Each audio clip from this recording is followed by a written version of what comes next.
করে আছেন আপনাদের কাছের মানুষ, কাজের মানুষ, যিনি সর্বক্ষণ মগরাহাট ব্লকে মানুষের উন্নয়নের জন্য পরিশ্রম করে থাকেন। আপনাদের কাছের মানুষ, কাজের মানুষ, আমাদের সম্মানীয় শ্রদ্ধেয় প্রদীপ হালদার মহাশয় উপস্থিত আছেন। এই এলাকার তৃণমূল কংগ্রেসের বীর নেতৃত্বগণ এবং বীর কর্মীগণ প্রত্যেককেই আমি আন্তরিক ধন্যবাদ ও কৃতজ্ঞতা জ্ঞাপন করছি। সেই সঙ্গে এই মাইকের আওয়াজ যত দূর যাচ্ছে সমস্ত মানুষকে, সমস্ত রবীন্দ্রনাথের সোনার বাংলার মানুষ, জীবনানন্দ দাশের রূপসী বাংলার মানুষ, আর বাংলার মুক্তিকন্যা, বাংলার অগ্নিকন্যা মমতা বন্দ্যোপাধ্যায়ের বিশ্বসেরা বাংলার মানুষকে আমি জাতীয়তাবাদী অভিনন্দন জানাচ্ছি। সেই সঙ্গে আপনাদের সম্মুখে দুটো একটি কথা রাখতে চাই, কারণ আজকে যে নির্বাচনে আমরা দাঁড়িয়ে আছি, গোটা ভারতবর্ষে লোকসভার নির্বাচন হচ্ছে। গোটা ভারতবর্ষের সুখ দুঃখ কে সাথী হবে, গোটা ভারতবর্ষকে কে ভালো রাখবে, ভারতবর্ষের জনগণকে কে ভালো রাখবে, ভারতবর্ষের মানুষের জন্য কার আত্মা কাঁদবে, তেমন লোককে আমরা প্রধানমন্ত্রী করব, সেই নির্বাচনের জন্য আমরা দাঁড়িয়ে আছি।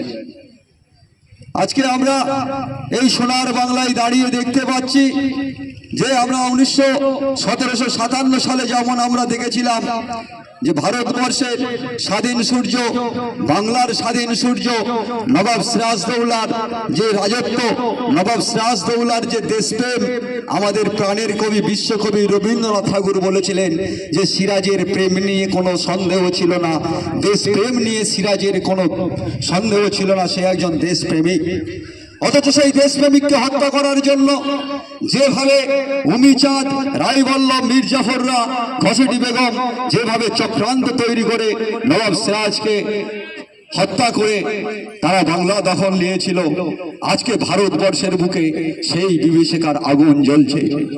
একদিকে এই বাংলার আর এক গাদ্দার মির্জাফর, শুভেন্দু অধিকারী, যে তৃণমূল কংগ্রেসের 36টা পদ নিয়ে গোটা বাংলাটাকে শ্মশানের রাজত্ব তৈরি করেছিল। 7টা জেলায় দুর্নীতি থেকে আরম্ভ করে খুন সন্ত্রাস থেকে যে শুভেন্দু আরম্ভ করেছিল, সেই মির্জাফর বেঈমান আজকে মির্জাফরের দলে নাম লাগিয়েছে। তার সঙ্গে সুকান্ত মজুমদার থেকে আরম্ভ করে কারবাইট দিয়ে মাথা পাকানো সুজন চক্রবর্তী থেকে আরম্ভ করে বিজেপির এজি বেজি টেজি নেতারা প্রত্যেককে আজকে একটা চক্রান্ত তৈরি করছে। এই চক্রান্তের কারণটা কি? আমি আপনাদের ছোট্ট কথাই বলি, যদি নরেন্দ্র মোদীর উন্নয়ন থাকতো, যদি নরেন্দ্র মোদীর মধ্যে ভ্রাতৃত্ব থাকতো, যদি নরেন্দ্র মোদীর মধ্যে ভালোবাসা থাকতো, যদি নরেন্দ্র মোদী দেশপ্রেম থাকতো, তাহলে ভারতবর্ষের বুকে নরেন্দ্র মোদীকে প্রতিদিন সেনাবাহিনীর হেলিকপ্টার নিয়ে, বিমান নিয়ে এখানে অলিতে গলিতে ফুটপাতে গিয়ে বলতে হতো না मैं ফুচকাওয়ালা हो, চাওয়ালা हो, मैं भिखारी हो, आप लोग আর একবার ভোট দিজিয়ে, हम लोग আর একবার ভোট দিজিয়ে বলতে হতো না। কিন্তু সে জানে যে আমি ভারতবর্ষে উন্নয়ন করতে পারিনি, বরং ভারতবর্ষকে শোষণ তৈরি করেছি। আমি ভারত মায়ের চোখের জল মোছাতে পারিনি, বরং ভারত মাকে আমি বিক্রি করেছি। তাই আজকে সে চক্রান্ত তৈরি করছে, আর তার চক্রান্তের জন্য এখান থেকে কিছু উমিচাঁদ, মির্জাফর, রায়বল্লভরা তার সঙ্গে সঙ্গ দিয়ে বাংলার বীরাঙ্গনা মুক্তিকন্যা মমতা বন্দ্যোপাধ্যায়কে হত্যা করার চিন্তা করছে। কারণ আমরা যদি দেখেছি 2021-এর নির্বাচনে যেভাবে নরেন্দ্র দামোদর দাস মোদী ভারতবর্ষ থেকে তার সমস্ত মন্ত্রী নিয়ে, অফিসার নিয়ে, সমস্ত মুখ্যমন্ত্রীদের নিয়ে, সাধু সন্ন্যাসীদের নিয়ে পশ্চিমবঙ্গের বুকে দাবাতে এসেছিল যে বাংলাকে আমাকে কেড়ে নিতে হবে, লুটে নিতে হবে।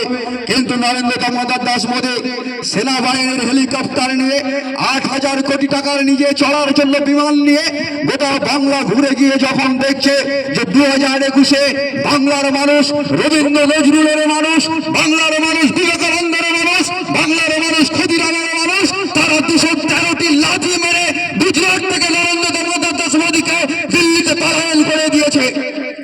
নরেন্দ্র মোদী স্তব্ধ হয়ে গিয়েছে যে আমি এত কিছু বললাম, এত কিছু নিয়ে গেলাম, সিবিআই থেকে, ইডি থেকে, ইনকাম ট্যাক্স থেকে, সেনাবাহিনী থেকে, কি যা লাগবে সব তো নিয়ে গেলাম, বাংলার রবীন্দ্রনাথ নজরুলকে আলাদা করা গেল না, বাংলার বুকে বিদ্যাসাগরকে, রামমোহনকে, মাওলানা আবুল কালাম আজাদকে তারা আলাদা করতে পারল না। তাই তারা দিল্লির বুকে গিয়ে আবারও চক্রান্ত করছে। হাতে মারতে পারছে না, বাংলার মানুষ ভোট দিচ্ছে না, চক্রান্ত তৈরি করো। আজ বলতে লজ্জা লাগে নরেন্দ্র মোদীর সম্বন্ধে গোটা দেশ নরেন্দ্র মোদীকে ঘৃণা জানাচ্ছে, গোটা দেশ নরেন্দ্র মোদীকে ঘৃণা করছে।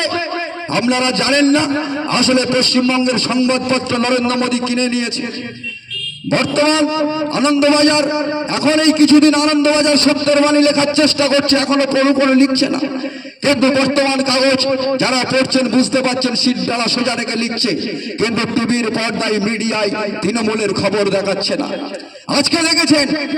আজকেই দেখেছেন এই বাংলার বুকে একজন 56 বছর বয়সে বিচারপতি হয়েছিলেন। 56 তার বয়স, 56 বছর বয়সে কেউ বিচারকের চাকরি পায়? ও বিচারকের চাকরি পেয়ে গিয়েছে পিছনের গেট থেকে। তাই যেদিন এসএসসির রায় দিয়েছিল বিচারক বসা, সেদিন এই অরুণ ঘোষ বিচারক, অ্যাডভোকেট অরুণ ঘোষ, পশ্চিমবঙ্গের একজন বিখ্যাত অ্যাডভোকেট, তিনি বলেছিলেন যে নির্বোধের মতো রায় হয়েছে। একটা নির্বোধ আমি বলছি না, বলছে অরুণ ঘোষ অ্যাডভোকেট। আর বলছে কাকে? এসএসসির যে চাকরির রায় দিয়েছিল তাকে, জয়ন্ত বসাককে, যে নির্বোধের মতো রায় দিয়েছে। টুকে পাস করলে এরকম ভাবে রায় দেওয়া যায়? ও তো হাইকোর্টে দুটো ব্রিফকেস নিয়ে আর অলিতে গলিতে ঘুরে ঘুরে বেড়াতো, সে আজকের বিচারক হয়ে বসে মমতা বন্দ্যোপাধ্যায়কে কলঙ্কিত করতে চাইছে। তাই আমি এলাকার সমস্ত মানুষের কাছে, আমাদের কাছে কেউ সিপিএম নয়, কেউ কংগ্রেস নয়, কেউ বিজেপি নয়, আমাদের কাছে আপনারা মানুষ। কারণ আমরা এই নির্বাচনে লড়তে যাচ্ছি ভারতবর্ষের দিকে তাকিয়ে। তাই ভারতবর্ষের যুব সমাজ, আপনারা ভারতবর্ষের ছাত্র সমাজ, আপনারা এই ভারতবর্ষকে রক্ষা করতে হবে। আপনারা বাংলার যুব সমাজ, বাংলার ছাত্র সমাজ, নরেন্দ্র দামোদর দাস মোদী যে বাংলা বিরোধী, এই বাংলা বিরোধীকে নিস্তার করে দেওয়া যাবে না। তাই আজকে দেখেছেন একদম পাহাড় থেকে সাগর জনগণের গর্জন আর বিজেপির বিসর্জন শুরু হয়ে গিয়েছে। ষষ্ঠ